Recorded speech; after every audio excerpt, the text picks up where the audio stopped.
Hello, Internet, and time for another Wednesday's serial and kinda part 2 of this whole Deadpool thing I'm doing. Completely ignoring all modern comics for a while because why not? So first off, I want to say I'm sorry. I did one part and I was saying about roughly once a week, and then I totally skipped a week. Honestly, the reason is because I needed to read some comics. How about that? Because when I had onset onto doing this, my thought was I'm going to be reading through the Deadpool classics, which we have pretty much all of, and I'll just be reading those because I can read those wherever I go. I can take them, then I can kind of flip through the actual physical comics I own to point out anything about the actual printing of it that's of note, and kind of talk about that and do so. I also kind of wanted to talk about kind of my memory versus the reality of it. The truth is, I was thinking maybe it wasn't as good as I remembered. So far, I'm deep enough into Kelly's run to kind of realize I have forgotten so much and realize there's so much more there than maybe I even realized the first time.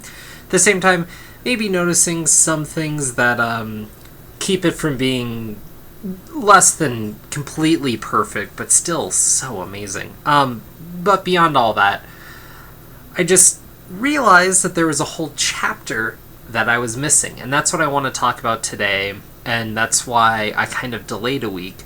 Because I need to talk to you about something different and something obvious if you know where I'm going with this. And that, of course, is X-Force. So let's start here. Deadpool and that guided issue that I talked about last time, please tune in, was New Mutants 98. New Mutants ended its run with issue 100. So X-Force was really a continuation, issue 1, issue 100 in ways of basically following the same set of characters, especially considering that Cable is introduced there and kind of set up all of this.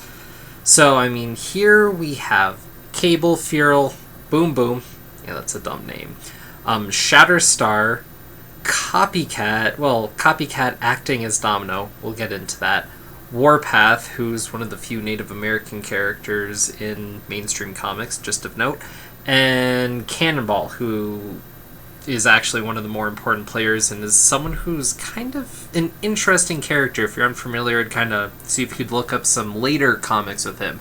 Him in New Mutants, not so much. Him a little later here, and then like in X-Men later, which is an important part of this book way later on, is something, well, worth looking at. So, you know, there's other things to be had. And so, yeah, but at the time, X-Force was kind of oddball comic. With this being the 90s and Marvel, X-Force was very much a Rob Liefeld inspired book, as he is quoted as doing everything but the words, the letters, the color art, and then whatever the editors were claiming to be doing, Baggy Eyes and Baggy Boss. But Fabian Nicieza, or Nitschka, I can never pronounce his name, I'm sorry, did the words, and starting on the 13th issue actually took over the writing duties, which really kind of makes you question how much writing he wasn't doing before, really. But that being said, for a year, this was a Liefeld book, and then it moved on. And having read this, and then not really having looked at the creators after, you know, looking at a few issues, I'm like, okay, this is who's doing it. And you forget that in the 90s, creator turnover was much higher. This book got a lot better after he left. And that just being said, I mean, this is probably a lot of Liefeld's best work, honestly. I mean, I didn't hate it, but I will say I felt like some reins were taken over, and the book felt better once we got different artists on there. And for a while, you have a lot of Greg Capullo's early work for those enjoying Batman right now. And there's some really cool stuff in there. And I also feel at that point, Keza got to a point where some things were developed and he actually got to play with some ideas. And this book actually played with some interesting ideas of child soldiers and then like kind of fighting the ideal. Because at the time, there were 2 X-Men books, Uncanny and Adjectiveless. There was X-Force and there was X-Factor running. To my knowledge, that was it. There might have been other things, but those were a lot of it. And so you had X-Factor playing this like highly political angle, like this government-sanctioned group, which was a whole different group of mutants, and X-Factor past being the original X-Men, but moving on to being Multiple Man and Big Guy and that whole crew. And then X-Force was like this ragtag group of people who were this very militant group, all led by Cable, who treated them all like his soldiers, which was an interesting idea, because in a lot of ways that's what the X-Men were originally, but this was really turning that on its head and kind of having that as an affront to Charles Xavier in a way that was respectable, but at the same time at odds, and they really play on that a little later, and I found that very interesting. Again, more generally though, one thing that really hit me as I was reading a lot of this early X-Force to kind of get a feel for it was, and to kind of read through the Deadpool appearances more closely, was this feeling that there's so much going on. There's talk about Trish Tilby and then like the meteor perspective on mutants, and like Cannonball could see that she had to report the story, but she did it at a slant so as to not hurt mutants. Feral would just see her as like a talking head talking against mutants, and she almost sounded like, you know, one of Magneto's henchmen, but she's just fighting for mutant rights and she's on this side. And it was this interesting group, and they were kind of this darker side, but they were the supposed good guys. Kind of almost that whole 90s buckle and boots anti-hero edge, but kind of playing on that versus the X-Men, making it actually interesting and relevant, and actually saying something about, in the sense of like, they're fighting oppression, but they hate the people that they fight against that are oppressing them, versus the X-Men fighting for pure equality. They're fighting for their rights, really. They're fighting for their side, and really, when it comes down to it, they point out that really they're just fighting to survive and get through the day, and a lot of people come down on them just for being who they are. The reason I find this so great now versus kind of more of what I read today is it felt so much larger by kind of knitting down, like giving people these things than having stories. And sometimes, yeah, it would just be pure superheroics or whatever, but kind of having this mission statement made it seem so much grander, and having these little character moments, these pages where these things can develop, made the world seem so much larger because they take the time to deal with some of the smaller things. So you had a much more robust cast, you had side characters, you had viewpoints, you had people who work together. Like, really interestingly here, you have Boom Boom and Feral working together. They hate each other, like legitimately loathe each other, but they have to have a professional respect because they're on the same team, essentially. It's a really interesting dynamic, and you don't see that too often after like the initial onset. These characters actually hated each other well into the run. I haven't finished it, so I don't know if they ever reconcile, but man, I mean, I'm talking like 30 issues in, they're just like making snide comments at each other, and it's just, that's interesting, and having that sort of thing and not having this always heroic bit, and having villains that come in and leave, and not having everything be a mystery of who's who and who's the big villain and all that, because you know who it's going to be because there's a rotating roster of 12 of them. Like, things felt fresh and exciting because you didn't always know what was going to happen, because these characters were kind of off the wall, and frankly it's all forgotten, so I'm able to enjoy it. Like, there's no big amount of X-Force lore. All the recent X-Force stuff is all X-Men characters, just in a what works scenario. Like, no, this was its own thing, and now it's all but irrelevant, essentially, which is really kind of sad, because it really shows how much the Marvel Universe has stripped down to simplify, losing kind of the grandiose of when Marvel was big and grand. Maybe that's part of the reason they don't make the sales anymore. That's not really what you hear, though, but I really think that could be a big part of it. Like, there used to be a lot more comics, there used to be a lot more things to talk about. Now, it really feels more like fan fiction now than it did then. But enough pontificating, let's get to kind of the nitty-gritty. Whereas I'm going to be focusing on the Deadpool stuff, I want to take a moment and kind of talk about issue 1, because it really does set a stage for a lot of things that are going to come within the first, honestly, few years of the run, which is pretty good. You start off with kind of this training thing, and Cable's going out with the X-Force members, and you really get a sense that, I mean, this is like a military-run team. Like, this isn't some rag-bag group of superheroes trying to save the day or whatever. Like, they are on a mission, and they will be talked to in a certain way. They're very professional about it, or at least Cable's very professional about it, and they have to treat it in a way, and some of them kind of talk out, which fits in with any kind of military thing you'll read ever. And they're on this mission, they're here to execute, and they're there to do that and not really anything else. There's less of that humanitarian helping element. Like, this is them for their sake, almost mercenary-esque, which is also really interesting because they have the colorful costumes and all that, but they also have the big guns or whatever. And I mean, really, honestly, if you were to take X-Force and actually give them uniforms like the X-Men did originally, I think it would almost be more uncomfortable. And the difference in costumes and the visual of that actually probably helps the idea of it being a fun book.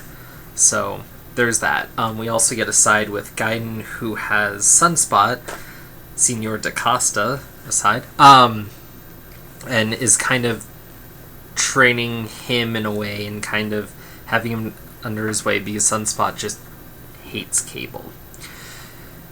And you also get some ominous dun-dun-dun of what's going to come, especially through G.W. Bridge, who has this vendetta, essentially, against Cable, which really plays a part later in a weird way.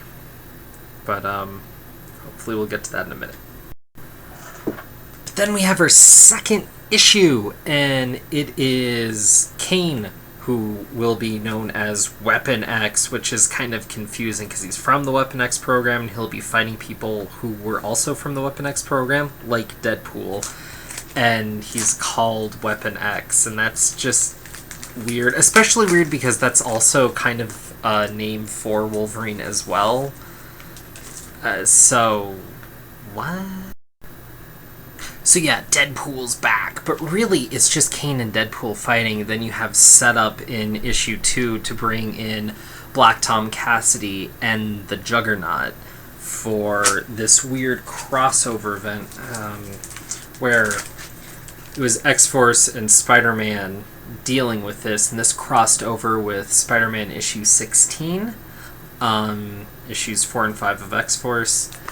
And they just kind of deal with this in the World Trade Center. And it was just kind of this big to-do and kind of a push to kind of bring people to X-Force that weren't there, I feel like. But it was a fun superheroic story, kind of like what I was talking about, where they do that.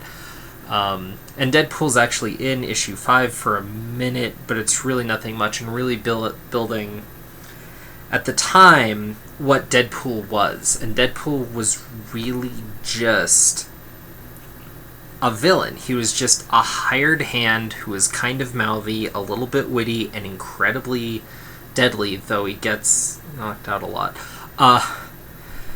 For this character, Mr. Tolliver, who was this unseen hand who was the kind of the big bad of X-Force for a while.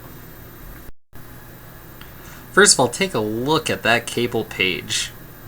BAM! That's just, I don't know, that's just a hell of a page.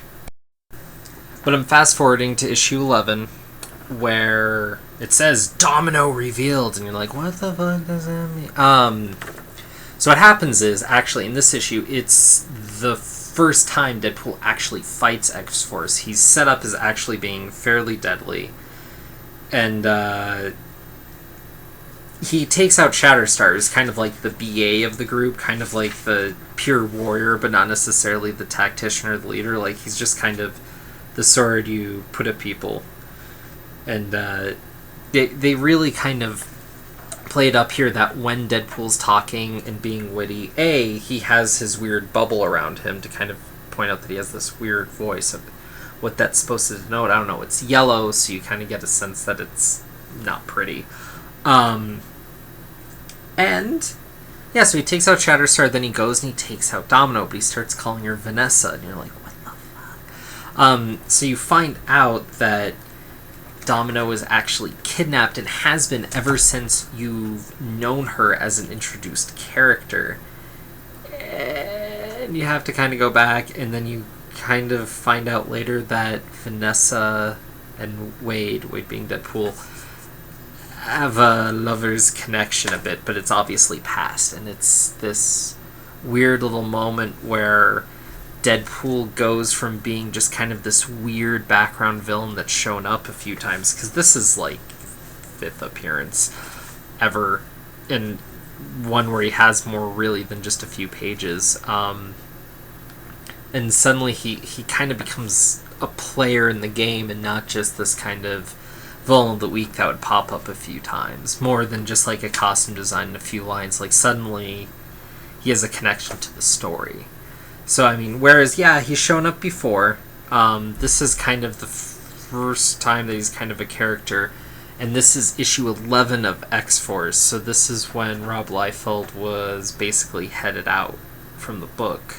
And at this point, I imagine Rob Liefeld had next to nothing to do with it, because you have to realize pretty much immediately after leaving this book and whatnot, Rob Liefeld went to Image. So I imagine his work at Marvel, probably not taking it too seriously. Plus, he had to pencil the book and all that, and this is one of the better written issues, which makes me think he didn't have much to do with it, because wherever you stand with him as an artist, he got it done. That had to take a certain amount of time. Him as a writer,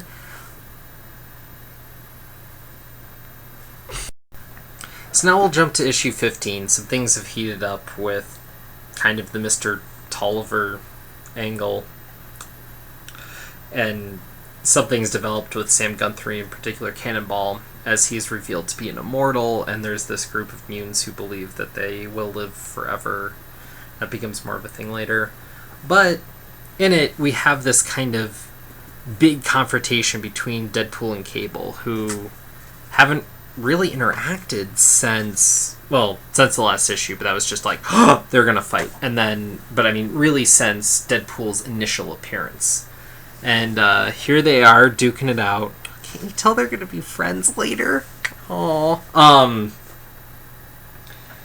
And Cable just goes nuts on him. He's like, we're putting away the guns and knives and we're just gonna fight. Like this really awesome 90s movie.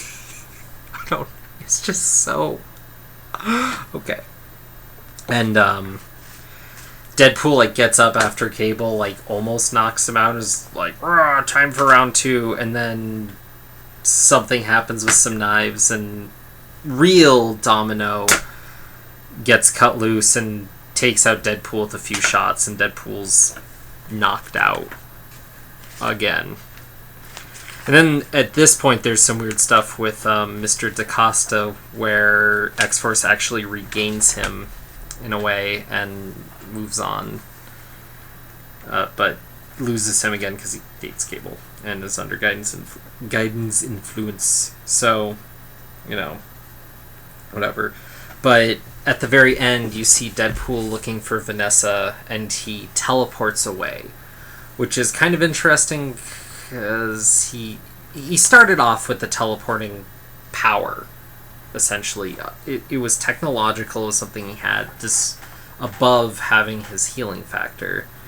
But that's a pretty big thing to be having. So, just pointing that out. So, issue 23... Domino triumphant over Deadpool. Oh my god, because the last time they met, Domino shot him. Anyways, most of this issue actually is nothing. to do with Deadpool. And Deadpool's just been this B-plot rolling with him and another mercenary tracking down copycat Vanessa and trying to find her out because she has a little bit of information on the Tolliver will, and he's trying to track it down. And that's kind of odd because Deadpool's more closely in tune with Mr. Tolliver, but Copycat was under Tolliver as well, posing as Domino and all that. And that's where this takes off from, because Domino obviously hates Copycat for stealing like a year of her life and just hates her, but her compadre talks her down.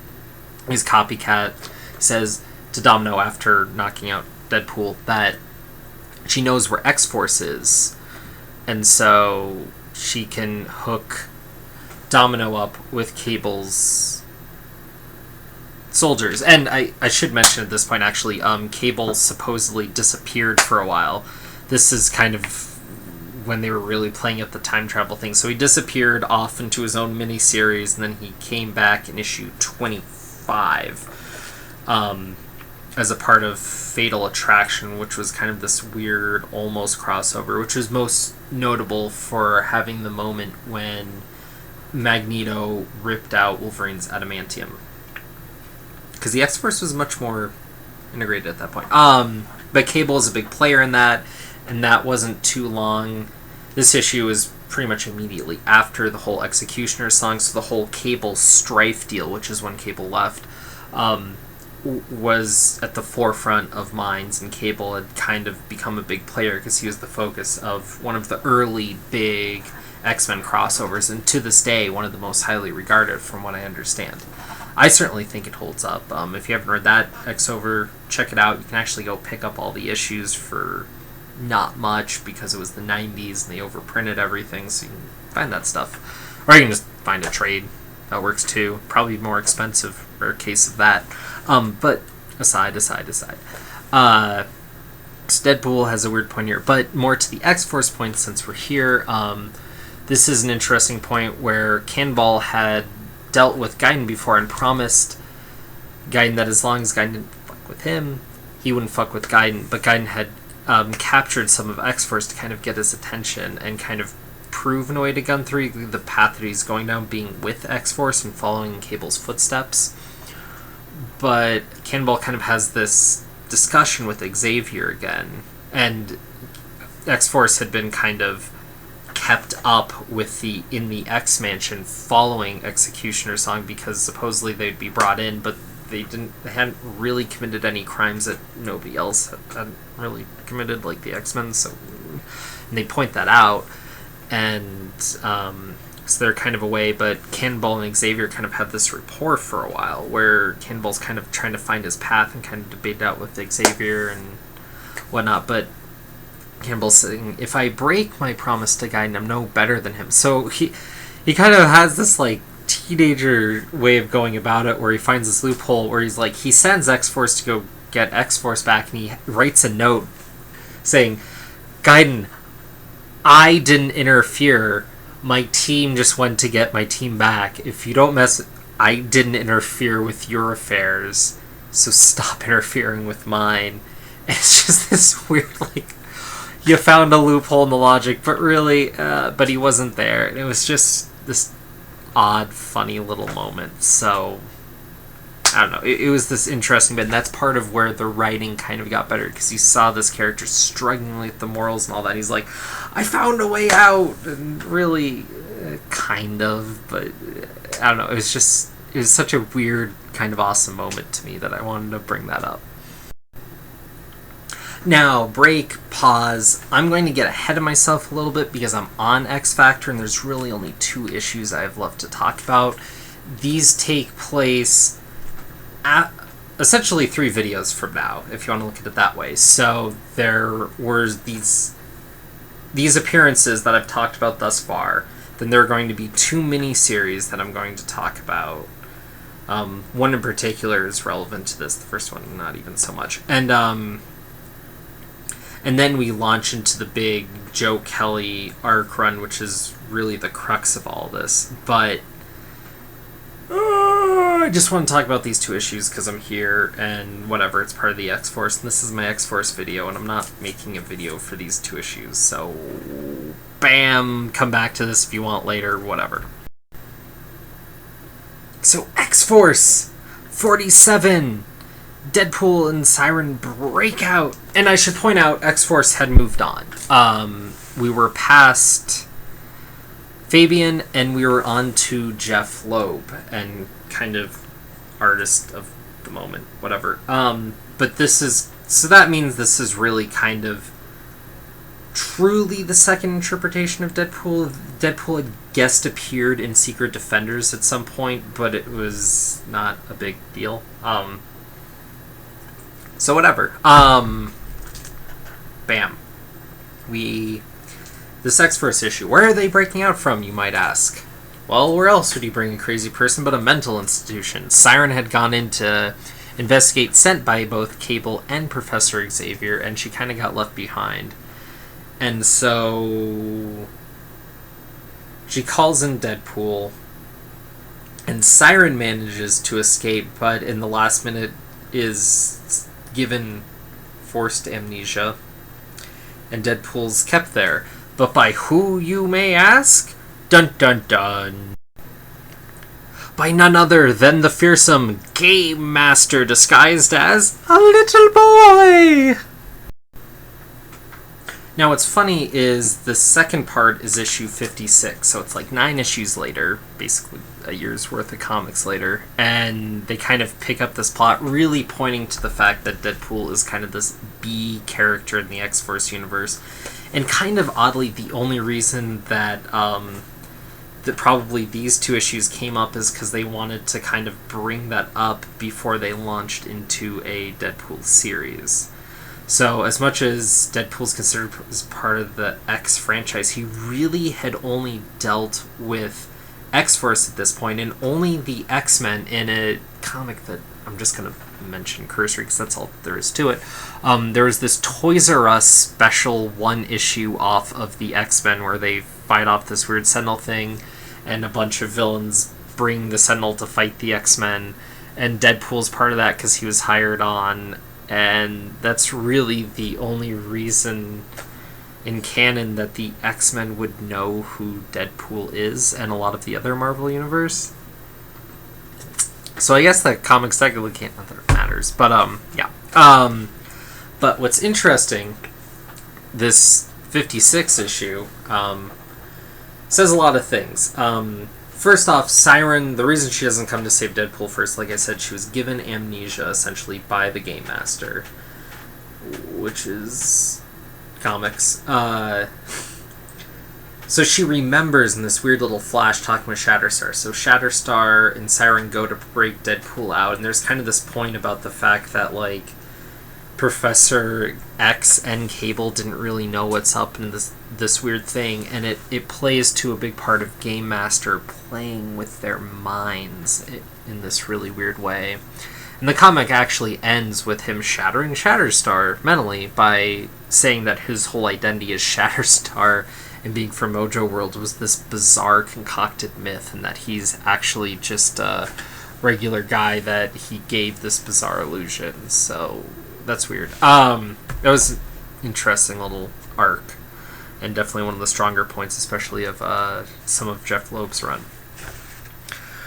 Anyways, but in here you see that, and they ended the last issue on this, that Deadpool's actually a bit crazy, but they have this really bizarre sequence where Siren comes in on Deadpool and she's trying to, like, find him in this, like, mind state, and he starts singing the Brady Bunch song and talking about how, like, Weapon X affected him, and that's how he looked before Weapon X. He was this kind of good-looking blonde guy, and then he's just horribly misfigured. But then Siren breaks him out, and they kind of just move on from there. And from there, we'll move into the good stuff. But that's going to be a little later, because we have a couple of Also interesting miniseries to talk about before we hit the gold.